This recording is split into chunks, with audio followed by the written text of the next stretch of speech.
सुखदेव जी कहते हैं, राजन,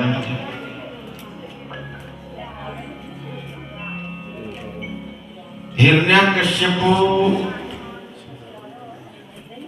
अपने भाई की मृत्यु के बाद अपने परिवार को समझाता है। देखो, जानता ये भी असुर है, लेकिन जानता है जिसका जन्म हुआ है उसकी मृत्यु निश्चित है। जो आया है उसका जाना निश्चित है।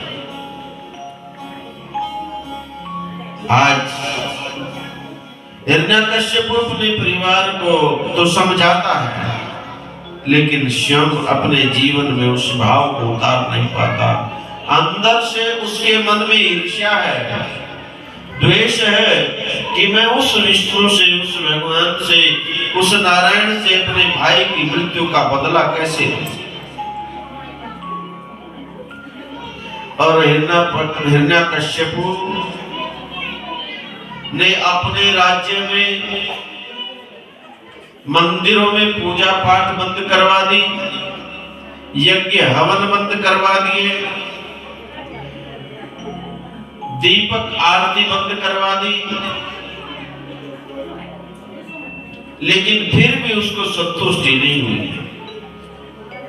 उसने सोचा पहले मैं तपस्या करूं, तप करके मैं ब्रह्मा जी से वरदान पालूं अमर होने का, फिर उन नारायण से मैं युद्ध करूंगा, उनको पराजित करूंगा।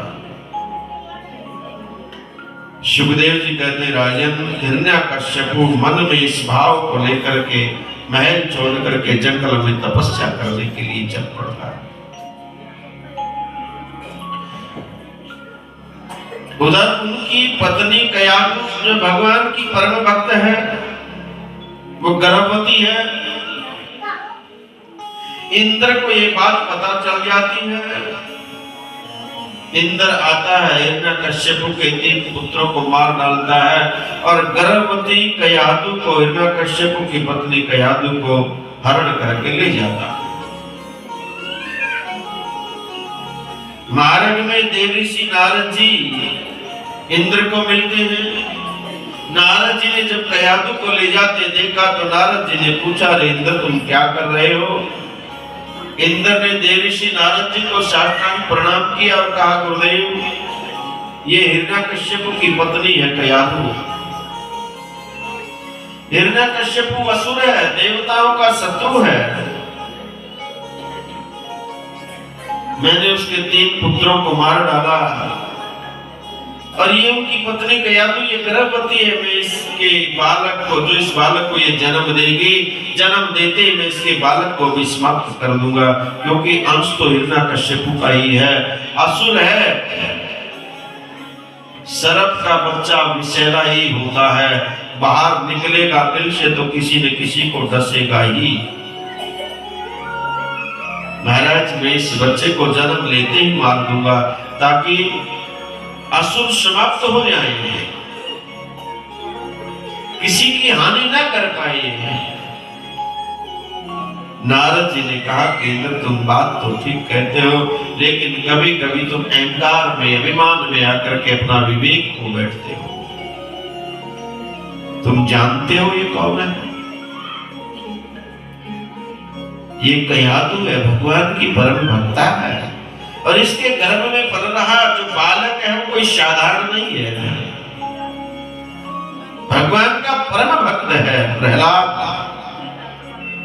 जब इंद्र को ये बात पता चले कि कयाधु के गर्भ में पल रहा बालक भगवान का परम भक्त है, इंद्र ने कयाधु से क्षमा मांगी, प्रणाम किया। और प्रणाम ही नहीं किया, इंद्र ने कयाधु की परिक्रमा की और नारद जी को प्रणाम करके इंद्र क्षमा मांग करके चला गया। सुखदेव जी कहते हैं, राजन, देवर्षि नारद जी ने कयाधु से कहा कि बेटी, तुम्हारे पति तपस्या करने के लिए गए हैं, तुम चाहो तब तक मेरी कुटिया में मेरे पास रह सकती हो, और मैं तुम्हें आशीर्वाद देता हूं कि जब तक तुम चाहो अपने गर्भ को धारण करके रख सकती हो। कयादु नारद जी के साथ उनकी कुटिया पर चली गई और उधर नारद जी नित्य प्रति कयादु को सत्संग सुनाते हैं। मैंने आपको कहा कि सत्संग का बहुत बड़ा महत्व है जीवन में। सत्संगत्वा निसंगत्वे, निसंगत्वे निर्महत्वे, निर्महत्वे निश्चल तत्वे, निश्चल तत्वे जीवन मुक्ति। जीते जी अगर आप मोक्ष के मार्ग पर जाना चाहते हैं, मुक्ति का अनुभव करना चाहते हैं, संसार की आसक्तियों से छूटना चाहते हैं, तो आप नित्य प्रति सत्संग कीजिए, महापुरुषों के सानिध्य में बैठिए। वो आपको बताएंगे जीवन क्या है, माया क्या है, मोह क्या है और इनसे छूटने का साधन क्या है, उपाय क्या है। सत्संग ही जीवन को बदल सकता है।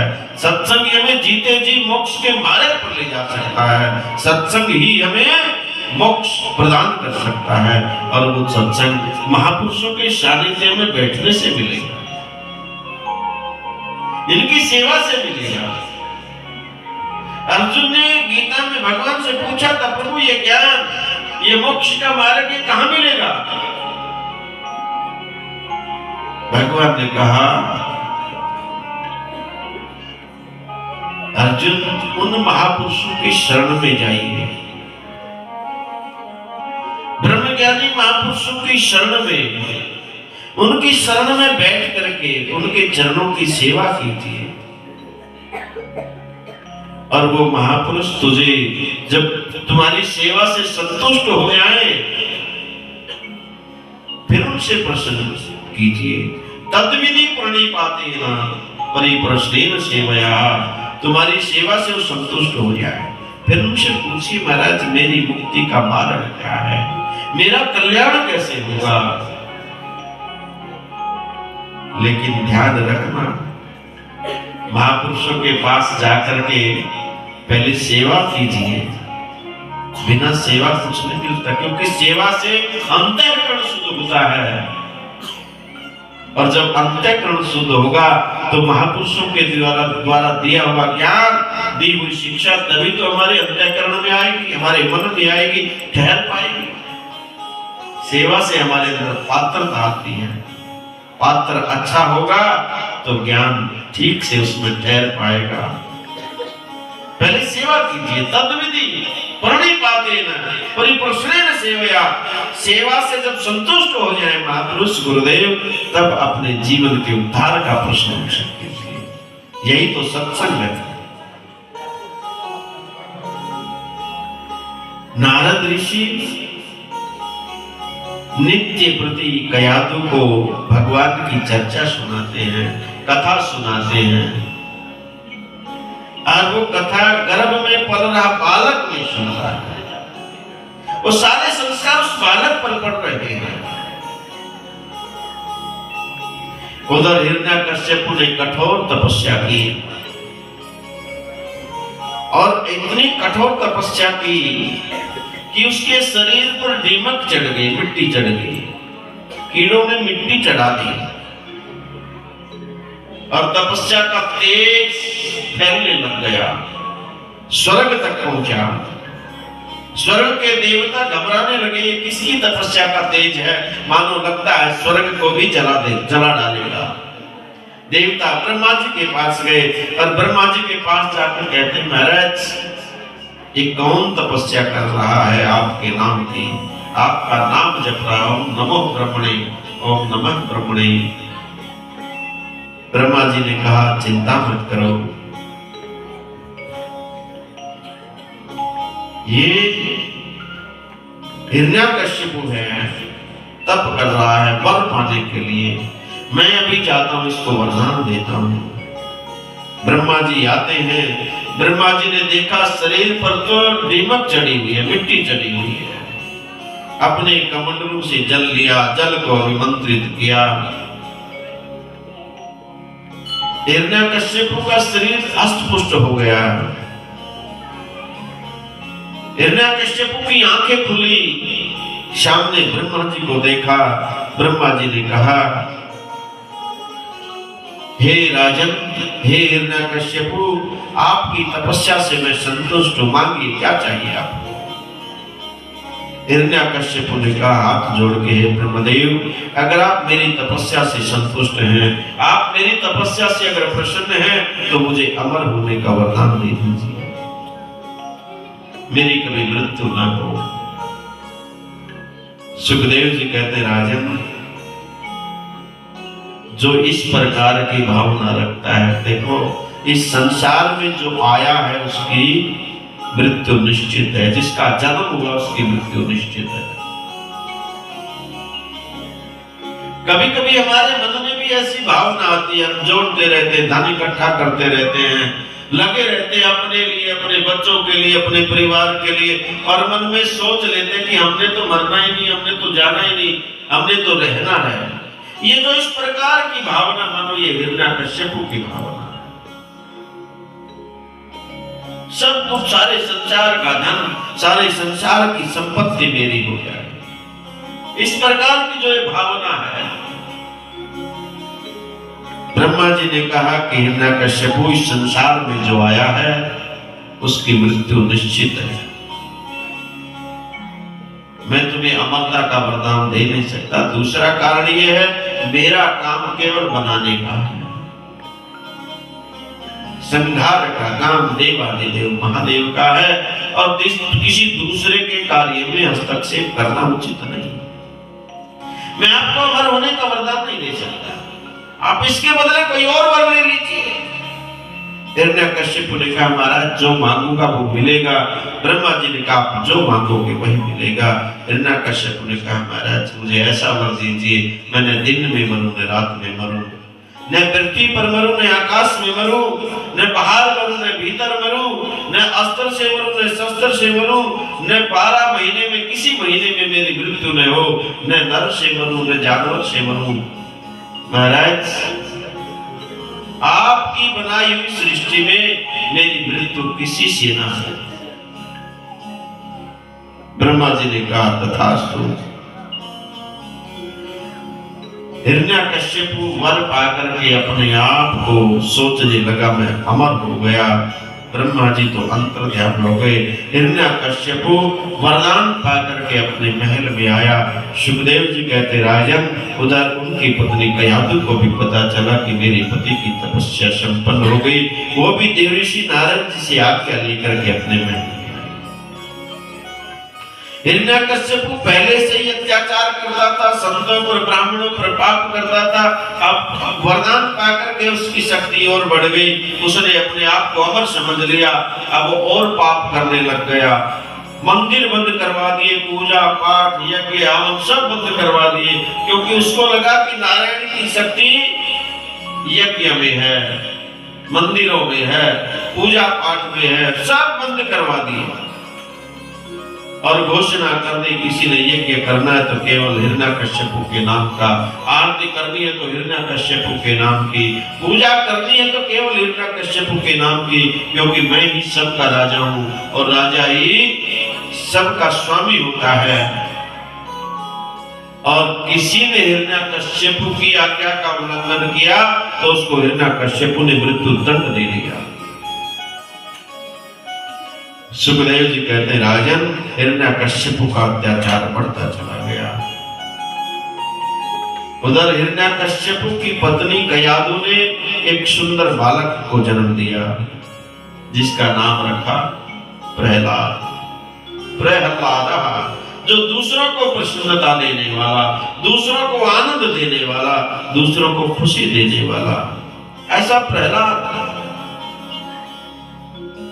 सुखदेव जी कहते, राजन, बालक बड़ा हुआ, शिक्षा के योग्य हुआ। हिरण्यकश्यप ने अपने पुत्र प्रहलाद को शिक्षा के लिए अपने गुरुदेव शुक्राचार्य के विद्यालय में, जिसके अध्यापक हैं षंड और अमर्क, तो उनको बुलाया और कहा कि मेरे पुत्र को लेकर के जाओ, इसको अच्छी से अच्छी शिक्षा देना। षंड और अमर्क प्रहलाद को लेकर के गए, विद्यालय में पढ़ाने लगे। खूब पढ़ाते हैं, अच्छी पढ़ाई करवाते हैं। एक दिन प्रहलाद खेलते खेलते महल में आया और पुत्र स्नेह से हिरण्यकश्यपु ने अपने पुत्र को प्रहलाद को गोद में उठाया और गोद में उठा करके पूछने लगा, बेटा प्रहलाद, तूने गुरुदेव से क्या शिक्षा ली है? जो अच्छी शिक्षा ली है मुझे सुनाओ तो क्या। प्रहलाद कहने लगे, पिताजी, जीवन की सबसे श्रेष्ठ शिक्षा तो यह है कि भगवान का भजन किया जाए। ये राज काज धन दौलत ये तो सब नाशवान है, ये तो सब मिट जाएगी। यहां कुछ रहने वाला नहीं है, एक दिन सब चला जाएगा। केवल परमात्मा की हुई भक्ति ही साथ जाएगी, वही रहेगी। हिरण्यकश्यप को लगा ये किस परमात्मा की बात करता है, किस नारायण की बात करता है। लगता है विद्यालय में कोई मेरा प्रतिद्वंदी, मेरा कोई शत्रु आकर के मेरे पुत्र को मेरे खिलाफ करता है, मेरे खिलाफ शिक्षा दे रहा है। सन और अमर को बुलाया, उनको समझाए कि देखो विद्यालय में ऐसा व्यक्ति कौन है जो मेरे पुत्र को मेरे ही खिलाफ शिक्षा देता है। ध्यान रखो और इसकी शिक्षा और दीक्षा का भी पूरा ध्यान रखो। ये अच्छी से अच्छी शिक्षा जो हमारे राजधर्म की शिक्षा है वो शिक्षा दीजिए इसको। सन और अमर को पुनः लेकर के गए। प्रहलाद को खूब अच्छी तरह से पढ़ाते हैं। प्रहलाद पढ़ता भी है गुरुदेव से। सुखदेव जी कहते, राजन, एक दिन पुनः प्रहलाद जब खेलता खेलता महल में आया, फिर पुत्र स्नेह से पुत्र का प्यार, पिता का मन करता है अपने पुत्र को गोद में खिलाने का। सामने बेटा देखा तो हिरण्यकश्यपु ने प्रहलाद को स्नेह व प्यार से गोदी में उठाया और गोदी में उठा करके कहने लगे, बेटा प्रहलाद, आज तो बताइए क्या शिक्षा ली है, क्या शिक्षा सीखी है? प्रहलाद मुस्कुराते हुए कहने लगे, पिताजी, जीवन की सबसे श्रेष्ठ शिक्षा है, मैंने गुरुदेव से 9 प्रकार की भक्ति सीखी। 9 प्रकार की भक्ति जीवन की सबसे श्रेष्ठ शिक्षा है। श्रवणम कीर्तनम स्मरणम अर्चनम वंदनम सख्य आत्म निवेदनम। श्रवणम, सबसे पहले भगवान की कथा का श्रवण कीजिए।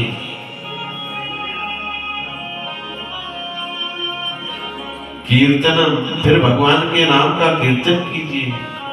स्मरणम, भगवान के नाम का जाप कीजिए। अर्चनम, भगवान की अर्चना कीजिए। वंदनम, वंदना कीजिए, आरती कीजिए।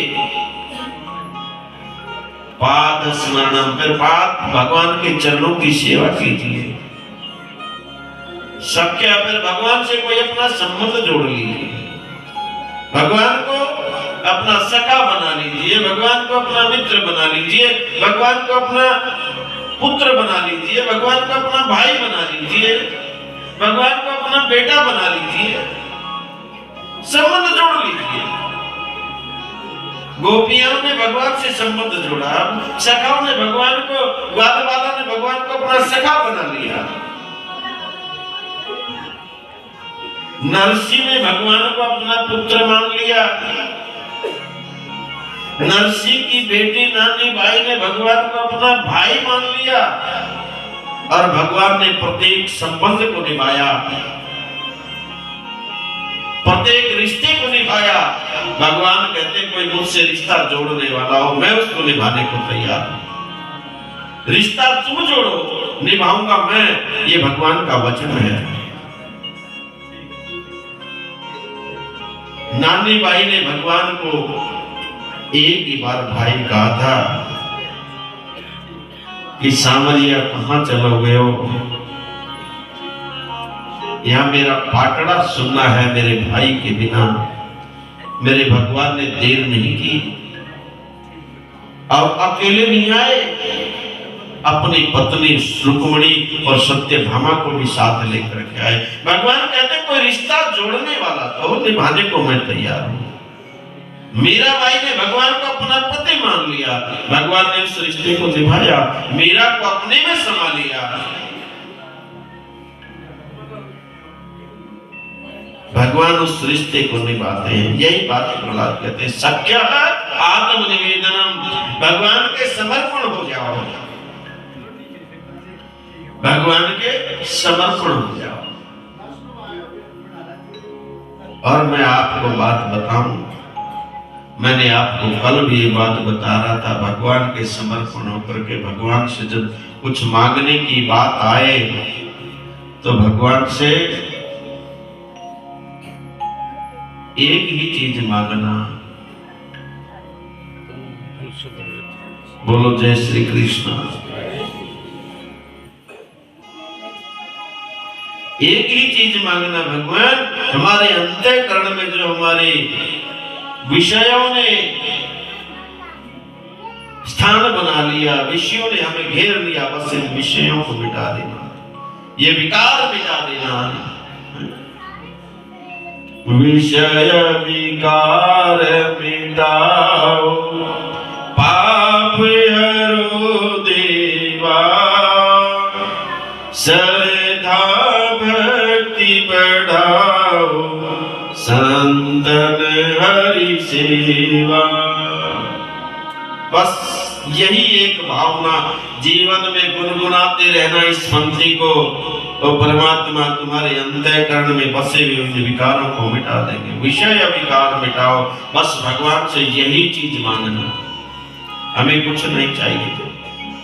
हमारे अंतःकरण में जो विषयों ने स्थान बना लिया, जो विषयों ने हमें घेर लिया, प्रभु इन विकारों को मिटा दीजिए और आपके प्रति हमारी श्रद्धा बढ़ती रहे, विश्वास बढ़ता रहे, ऐसी कृपा करना। और जीवन में केवल और केवल हम संतों की सेवा करते रहे, संतन हरि सेवा, बस हमें और कुछ चाहिए ही नहीं। जब ऐसी भावना आपकी रहेगी तो फिर सब कुछ मिलेगा। परमात्मा जिसको मिल जाएंगे फिर वह कमी कुछ रहती ही नहीं। प्रहलाद यही बात कहते हैं अपने पिता को, लेकिन आज हिरण्यकश्यपु के मन में ऐसा क्रोध आया, प्रहलाद को अपनी गोदी से जमीन पर पटक दिया कि ये मेरे दुश्मन की बात करता है, मेरे घर में मेरा पुत्र ही मेरा दुश्मन बन गया, मार डालो इसको। जल्लादों को बुलाया, कहा ले जाओ इसको समाप्त करो। घर में अपना पुत्र ही चाहिए, अगर दुश्मन की बात करने वाला हो तो उसको समाप्त कर देना चाहिए। हिरण्यकश्यपु ने जल्लादों को बुलाया, कहा ले जाओ उसको मार डालो। अब प्रहलाद को मारने की अनेक यत्न किए जा रहे हैं, लेकिन प्रहलाद मरता नहीं, बच जाता है। पहाड़ों से गिरा करके मारने का प्रयास किया, हाथी के पैर से कुचलवा कर मारने का प्रयास किया, काल कोठरी में बंद रख करके, भूखा रख करके मारने का प्रयास किया। यहाँ तक हिरण्यकश्यप की बहन होलिका, जो जिसको वरदान मिला हुआ था अग्नि में न जलने का, उसको बुलाया, प्रहलाद को गोद में लेकर के बैठी। हिरण्यकश्यप ने चिता बना करके होलिका को उस पर बैठाया। होलिका प्रहलाद को गोद में लेकर के बैठी, चिता में आग लगाई। तो सुखदेव जी कहते, राजन उस चिता के साथ होलिका जल करके राख हो गई, लेकिन प्रहलाद उस जलती हुई अग्नि में भी मानो ऐसे खेल रहा था जैसे पुष्पों पर खेल रहा हो, फूलों पर। क्योंकि परमात्मा जिसको बचाने वाला हो उसको फिर कोई मार नहीं सकता। जाको राखे शाया मार सके ना कोई। परमात्मा जिसको बचाने वाला उसको कौन मार सकता है। अब हिरण्यकश्यपु सोचने लगा, ये मेरा ही बेटा प्रहलाद इतने यत्न करने पर भी मर नहीं रहा है, तो क्या कारण है। शुक्राचार्य जी आते हैं, शुक्राचार्य ने कहा, हिरण्यकश्यपु एक प्रयास मैं करके देखता हूं। शुक्राचार्य जी प्रहलाद को लेकर के विद्यालय में पढ़ाने लगे और खूब पढ़ाते हैं, खूब शिक्षा देते हैं। शुक्राचार्य ने कहा, बेटा प्रहलाद, जो शिक्षा तो सुनाता है अपने पिता को, ये शिक्षा तो हमने नहीं दी, कहां से सीखी है।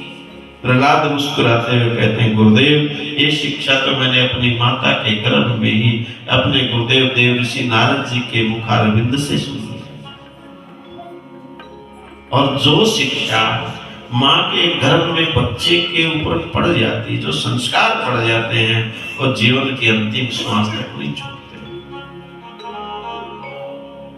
इसलिए मेरी माताओं को विशेष ध्यान रखना चाहिए कि विशेषकर जब माताएं गर्भवती हों उस समय ध्यान रखना चाहिए, नित्य प्रति संतों के पास जाएं, सत्संग करें, भगवान की कथा सुने, भगवान की कथा को पढ़े, भगवान के नाम को जपें, क्योंकि जो कार्य हम करेंगे वही तो हमारे गर्भ में पल रहे बच्चे के ऊपर संस्कार करेंगे।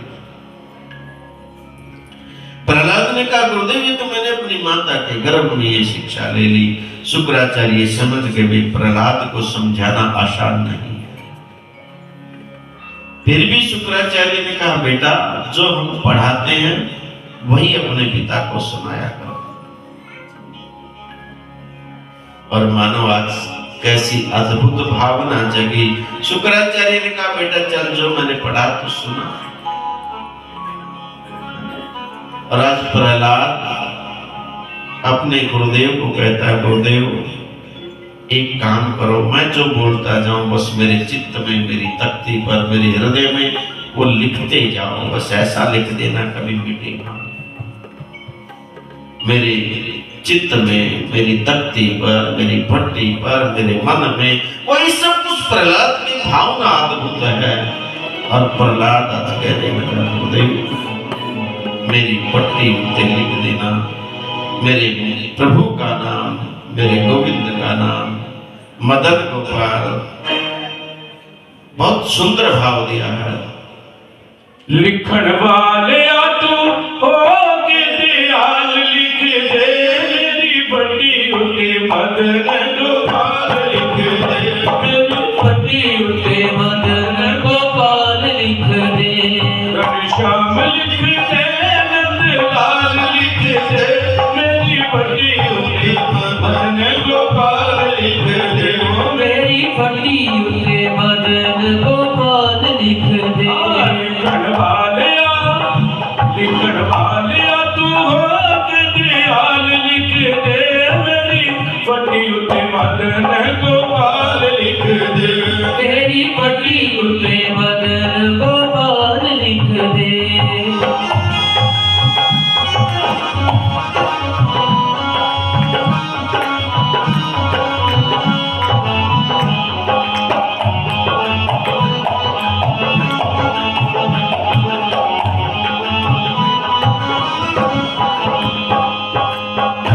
मेरे सिरी उत्ते गुरा जी दा हाथ लिख दे, मेरे सिरी उत्ते गुरा जी दा हाथ लिख दे, मेरे सिरी उत्ते गुरा जी दा हाथ लिख दे, मेरे सिरी उत्ते गुरा जी दा हाथ लिख दे, मेरे सिरी उत्ते गुरा जी दा हाथ लिख दे, मेरे हृदय च गुरा दा प्यार लिख दे। लिखण वाले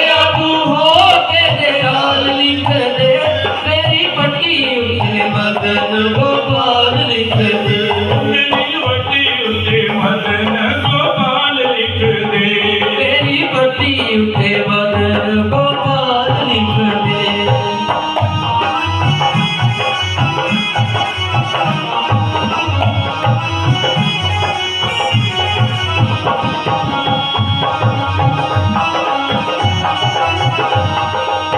ओ मेरे हटाओ गुरा जी दी सेवा लिख दे, मेरे हत्थां उत्ते गुरा जी दी सेवा लिख दे, मेरे हत्थां उत्ते गुरा जी दी सेवा लिख दे, मेरे नैना विच गुरा दा दीदार लिख दे।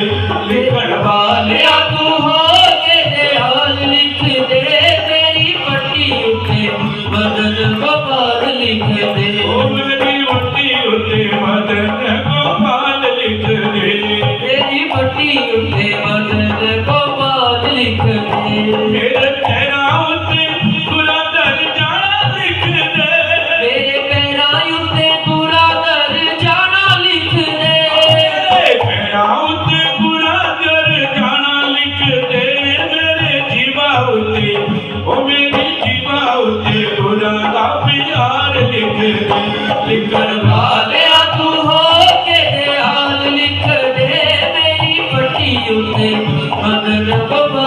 लिख दे। मेरी पट्टी उते मदन गोपाल लिख दे। मेरी पट्टी उते मदन गोपाल लिख दे। मानो प्रहलाद जी की ऐसी भावना गुरुदेव के सामने, गुरुदेव बस केवल भगवान के नाम का जप करता रहूं, यही मेरे चित्त में लिखा रहे, यही मेरे हृदय में लिखा रहे। शुक्राचार्य जी समझ गए प्रहलाद को समझाना आसान नहीं। चले गए शुक्राचार्य जी, विद्यालय के सारे बच्चे इकट्ठे हुए, प्रहलाद को कहने लगे, रे प्रहलाद, तेरे को इतना समझाया जाता है, इतनी शिक्षा दी जाती है, यहाँ तक कि बड़े गुरुजी शुक्राचार्य जी भी तेरे को पढ़ाते हैं, लेकिन तू फिर भी अपने पिता को उल्टी सीधी शिक्षा बात सुनाता है। ऐसी कौन सी शिक्षा है तेरी, तू उनको अपने पिता को बता क्यों नहीं देता है? प्रहलाद कहने लगा कि मेरी शिक्षा थोड़ी अलग है, आप लोगों की अलग है। बोले आपकी कौन सी शिक्षा? बोले आओ मेरे साथ, मैं बताता हूँ मेरी कौन सी शिक्षा है। आज प्रहलाद ने सभी बच्चों को अपने साथ कर लिया और सभी बच्चों को साथ लेकर के प्रहलाद आज गाने लगे, भगवान के नाम को गाने लगे।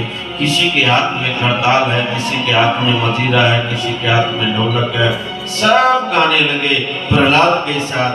आए हम सब भी मिल करके प्रहलाद के साथ भगवान के उस नाम को गाते हैं। श्री कृष्ण गोविंद हरे मुरारी, हे नाथ नारायण वासुदेवा।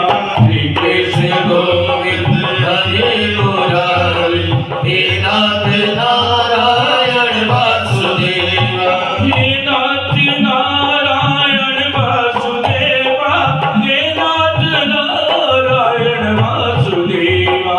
हे नाथ नारायण वासुदेवा, हे नाथ नारायण वासुदेवा। हे नाथ नारायण वासुदेवा, हे नाथ नारायण वासुदेवा।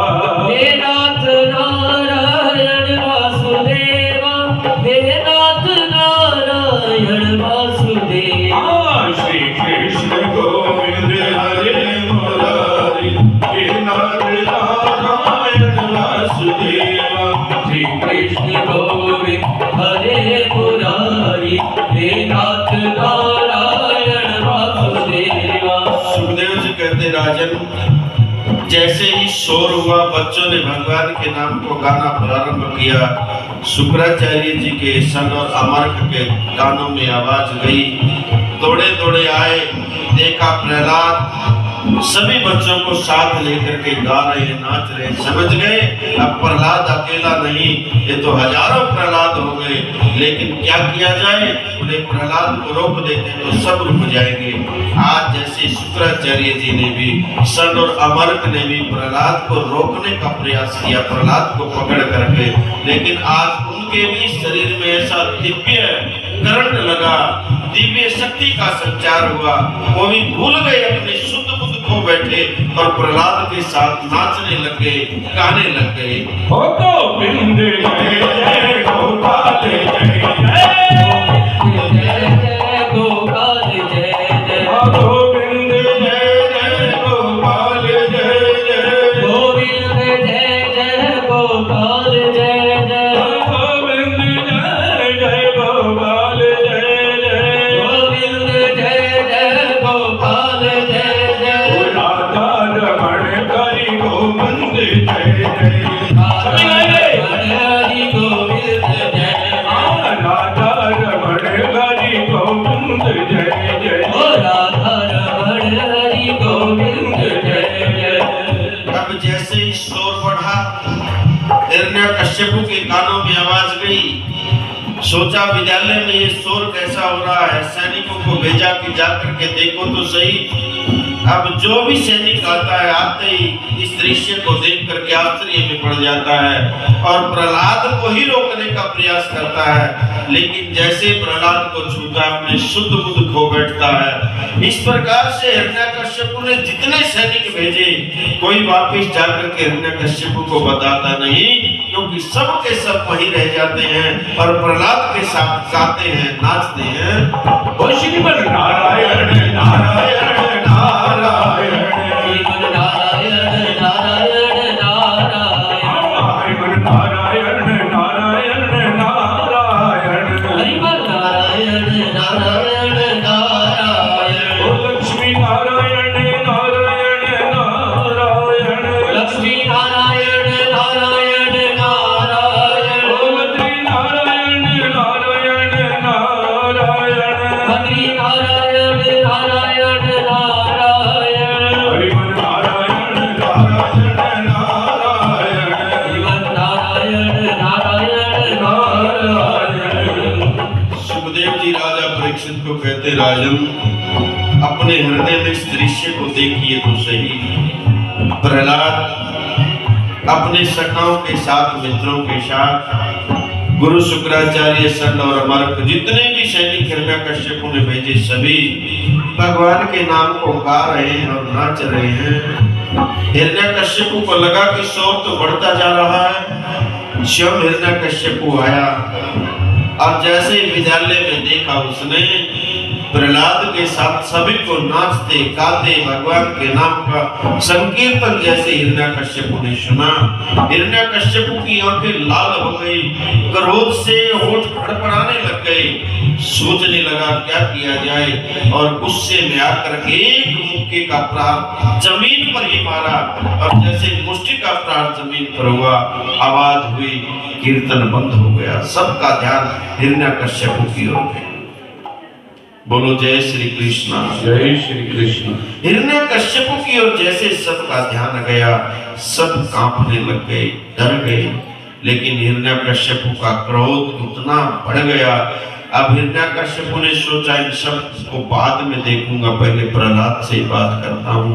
अब हिरण्यकश्यप ने प्रहलाद की बाजू पकड़ी और कहने लगे, हे दुर्विनीत मंदात्मन कुल भेद करात्मा, अरे दुर्बुद्धि, कुल का नाश करने वाले, कुल में ही अपने शत्रु को स्थान देने वाले, शत्रु की भावना को बढ़ाने वाले, हे प्रहलाद, आज मैं तुझे छोड़ दूंगा। बता तेरा नारायण कहाँ है, बता तेरा स्वामी कहाँ है। प्रहलाद कहते हैं, पिताजी मेरा स्वामी तो सब जगह है। आपके अंदर जो शक्ति बोल रही है वो भी तो मेरे नारायण की शक्ति से ही आप बोल रहे हैं। प्रहलाद को जरा सा भी भय नहीं है। हिरण्यकश्यप का क्रोध और बढ़ा, बोले तो सब जगह है तो क्या सामने खम्भ था एक, बोले इसमें भी तेरा नारायण है। उसने कहा जब सब जगह है तो इसमें भी है। परमात्मा तो सब जगह है, हर कण कण में है, व्यापक है। भगवान कहते हैं, मोह को कहां ढूंढे रे बंदे, मैं तो तेरे पास में, बिल्कुल पास में, सब जगह है। हिरण्यकश्यप ने उस खंभे के से प्रहलाद को बांध दिया, गदा उठाई, प्रहलाद को कहने लगा, तुझे भी और तेरे नारायण को भी मैं देखता हूँ। और जैसे गदा का प्रहार प्रहलाद पर करना चाहे, हिरण्यकश्यप ने खंभे को फाड़ करके भगवान नरसिंह प्रकट हो गए। बोलिए नरसिंह भगवान की जय। दहाड़ मारते हुए नरसिंह भगवान प्रकट हुए। हिरण्यकश्यप के हाथ से गदा छूट गई। ये क्या हो गया, ये कौन आ गया? हिरण्यकश्यप गदा उठा करके नरसिंह भगवान की ओर दौड़ते हैं। मेरे प्रभु ने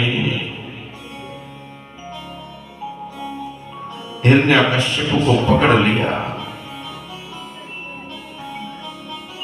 दहाड़ मारते हुए कहने लगे, रे दुष्ट हिरण्यकश्यप, तूने मेरे भक्त पर बहुत अत्याचार किए हैं, बहुत पाप किए। आज तुझे कोई नहीं बचा सकता, आज तेरी मृत्यु निश्चित है। हिरण्यकश्यप ने कहा, तुम हो कौन मुझे मारने वाले? मैंने ब्रह्मा जी से वरदान लिया है, तब करके आप मुझे नहीं मार सकते। कौन है आप? नरसिंह भगवान दहाड़ मारते हुए कहते, रे दुष्ट, तूने क्या वरदान लिया? आज तुम्हें तेरे सारे वरदानों की पूर्ति मैं करने के लिए आया हूं। बताओ क्या मांगा है? पहले मैंने ब्रह्मा जी से मांगा है, न दिन में मरूं न रात में मरूं। भगवान ने कहा, ये समय कौन सा? अभी देखो तो सही, संध्या का समय, दोनों समय का मिलन था, न रात्रि हुई थी न दिन ही था। बोले आप फिर भी मुझे नहीं मार सकते, मैंने वरदान पाया है, न अस्त्र से मरूं न शस्त्र से मरूं। नरसिंह भगवान ने अपने नाखून दिखाए, ये क्या है? बोले न अस्त्र है न शस्त्र है। बोले आप फिर भी मुझे नहीं मार सकते, मैंने वरदान पाया है, न बाहर मरूं न भीतर मरूं। भगवान नरसिंह उसको तेली के बीच में लेकर के बैठे हैं, आधा बाहर है आधा भीतर है, न बाहर है न भीतर है। अपनी जंघाओं पर, अपने घुटने पर लेकर के हिरण्यकश्यप को बैठे हुए हैं, कहने लगे मुझे न वरदान लिया, न पृथ्वी पर मरूं न आकाश में मरूं। भगवान ने कहा तुम देखो तो अभी कहां पर हो, न पृथ्वी पर है न आकाश में। मैंने वर प्राप्त किया है 12 महीने में किसी महीने में न मरूं। भगवान ने कहा ये 13वां महीना मैंने तेरे लिए ही बनाया। बोलो जय श्री कृष्ण। अधिक मास।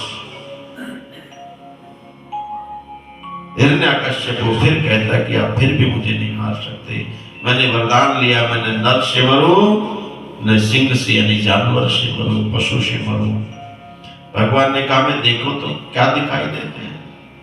चेहरे को देखते हैं तो सिंह दिखाई देते हैं, चेहरे से नीचे देखते हैं तो नर दिखाई देते हैं। न नर है न सिंह है, भगवान तो नरसिंह है।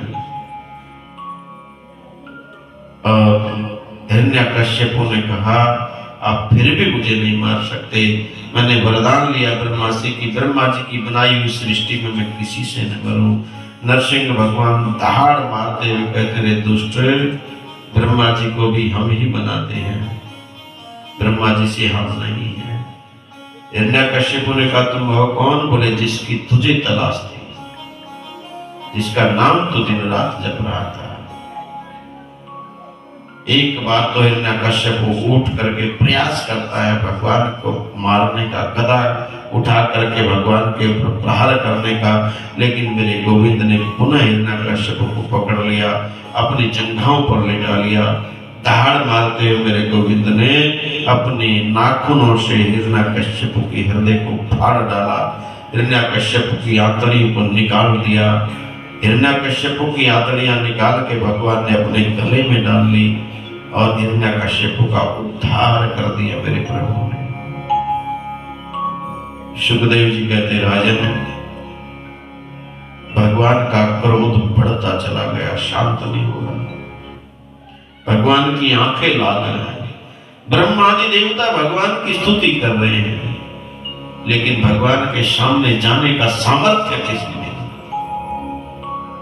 यहां तक कि माता लक्ष्मी भी आरती की थाली लेकर के आई कि भगवान का क्रोध शांत हो जाए, लेकिन भगवान का क्रोध बढ़ता ही जा रहा है। और भगवान का क्रोध शांत न हो तो प्रलय आया। देवर्षि नारद जी ने ब्रह्मा जी से कहा कि ब्रह्मा जी, भगवान का क्रोध तब तक शांत नहीं होगा तब तक भगवान जिसके लिए अवतार लेकर के आए हैं तो भगवान का भक्त भगवान के सामने नहीं जाएगा। तब ब्रह्मा जी ने प्रहलाद से कहा बेटा अब तुम ही भगवान के क्रोध को शांत कीजिए। सुखदेव जी कहते राजन देखो तो सही, जिस भगवान के सामने ब्रह्मादि देवता इंद्रादि देवता जाने में डर रहे हैं, भय खा रहे हैं, उस परमात्मा के चरणों में प्रहलाद निडर होकर के जाकर के भगवान के चरणों में लेट गया। और जैसे ही प्रहलाद को अपने चरणों में भगवान ने देखा, भगवान का क्रोध शांत हो गया। और शांत ही नहीं हुआ, प्रहलाद को उठाया, अपनी छाती से लगा लिया। भगवान की आंखों में आंसू आ गए, अश्रु बहने लगी, अपनी अश्रुओं से प्रहलाद को नहला दिया। और यहाँ तक कि सुखदेव जी कहते राजन, भगवान प्रहलाद को अपनी जिह्वा से चाटने लग गए, जैसे गाय अपने बछड़े को चाटती है। और चाटते चाटते मेरे प्रभु की आंखों में आंसू बह रहे हैं। और नरसिंह भगवान ने कहा प्रहलाद से, बेटा मुझे क्षमा करना, तेरी रक्षा करने में मुझे देरी हो गई, खंबे को ही मां बनाना पड़ा, तेरे पिता ने तुझे बहुत कष्ट दी, बहुत यातनाएं दी, क्षमा करना बेटा। प्रहलाद कहने लगे, प्रभु आपकी कृपा है, मेरे पिता ने मुझे कोई कष्ट नहीं दिया, कोई पीड़ा नहीं दी। प्रहलाद की भक्ति की भावना देख करके मेरे प्रभु द्रवीभूत हो गए और कहने लगे, बेटा प्रहलाद आज तुझे जो चाहिए मांग ले, जो चाहिए मांग ले, धन वैभव संपत्ति जो चाहिए, योग भोग जो चाहिए। प्रहलाद कहने लगा, प्रभु मुझे कुछ चाहिए, मुझे किसी चीज की कामना नहीं है। देखो भागवत में दो भक्तों की कथा विशेष आती है। एक भक्त ध्रुव की, जिसने राज सिंहासन के लिए तप किया और भगवान आए, भगवान ने उसको राज सिंहासन ही नहीं ध्रुव लोक का पद दे दिया। और एक भक्त है प्रहलाद, निष्काम भक्त, जिसको कुछ चाहिए नहीं, बिना किसी कामना के, बिना किसी इच्छा के। प्रहलाद ने कहा, प्रभु बस मुझे कुछ नहीं चाहिए, केवल और केवल आपके चरणों की भक्ति चाहिए। नरसिंह भगवान ने पुनः प्रहलाद को अपनी छाती से लगा लिया। अरे भक्त हो तो प्रहलाद तेरे जैसा बेटा, निष्काम भक्त, मैं देने को हूं तो ले नहीं रहा। भगवान ने कहा, बेटा कुछ तो ले ले, थोड़ा तो ले ले मेरे से। प्रहलाद ने कहा, प्रभु अगर देना चाहते हैं तो बस इतनी कृपा करना, जीवन में कभी मांगने की मेरी इच्छा ही न हो, बस मांगने की कभी इच्छा ही न हो, बस ऐसी कृपा कर देना। ऐसे भक्त प्रहलाद को मेरे प्रभु द्रवीभूत हो गए, गोदी में उठा करके पुनः अपनी छाती से लगा लिया। अरे भक्त हो तो प्रहलाद तेरे जैसा। मैं बारे जावा साहेब जिना दिया मन, मैं बारे जावा साहेब जिना दिया मन, मैं बारे जावा साहेब जिना दिया मन, मैं बारे जावा साहेब जिना दिया मन।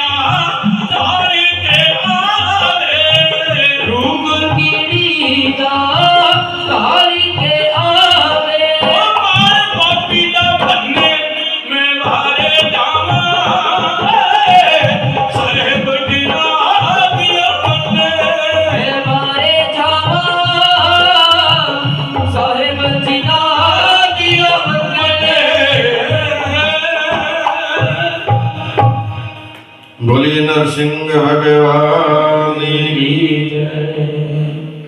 नरसिंह भगवान ने प्रहलाद को सिंहासन पर बैठाया और कहा, बेटा भले तुझे किसी चीज की जरूरत नहीं है, लेकिन मुझे जरूरत है, मैं ये सिंहासन तेरे को देता हूं। प्रहलाद ने हाथ जोड़ करके कहा, प्रभु जिस सिंहासन पर बैठ करके मेरे पिता ने इतने अत्याचार, इतने पाप किए हैं, उस पर मैं कैसे बैठ सकता हूँ। भगवान ने कहा, बेटा ये तेरे पिता का सिंहासन नहीं, इस पर मैं बैठ चुका हूँ, अब ये मेरा प्रसाद है और मेरा ये प्रसाद तेरे जीवन में कभी व्यवधान नहीं बनेगा। और मैं आज तुझे एक वचन और देता हूँ कि तेरे वंश में आगे कोई भी राजा अगर उदंडता करेगा उसको दंड तो दूंगा लेकिन मारूंगा नहीं, ये वचन देता हूं। प्रहलाद को राज सिंहासन पर बैठाया। अब प्रहलाद ने हाथ जोड़ करके एक निवेदन कहा, प्रभु इतनी कृपा आपने कर ही दी तो एक कृपा और मुझ पर कर दे। भगवान प्रसन्न हो गए कि शायद मेरा भक्त प्रहलाद कुछ मांगेगा मुझसे। भगवान ने कहा, बेटा बोलो क्या चाहिए। प्रहलाद कहते हैं, प्रभु बस इतनी कृपा करना, मेरे पिता ने आपसे बहुत ईर्ष्या की है, बहुत द्वेष किया है, आपको बहुत भला बुरा गालियां देते रहते थे। बस इतनी कृपा करना, मेरे पिता की दुर्गति न हो, उनकी भी सदगति हो जाए, उनकी भी मुक्ति हो जाए, उनको भी मोक्ष